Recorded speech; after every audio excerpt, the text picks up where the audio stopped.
Hi everyone! So, diri mo sa kata kay naay hinog sa ato ang kapaya. So, hinay-hinay diha dayha kay mahulog ka. So, diri di ay dapita ko mulatay kining kuana sin atop diha sa silingan na namo. So, mao ni among punuan. So, hinay-hinay juday. Sige, paningkamot diha aron makuha nimo ng mga hinog. Sayang man gud siya kaayo og ato ang kugiton kay matagak, mabunog, so kana siya naog na kay nakabitbit na siya kapayas. Hinay-hinay diha day. Okay na ana.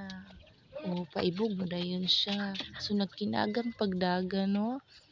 O sige, dagko jud siya. O fresh from the punuan. So maura jud na siya guys. Salamat.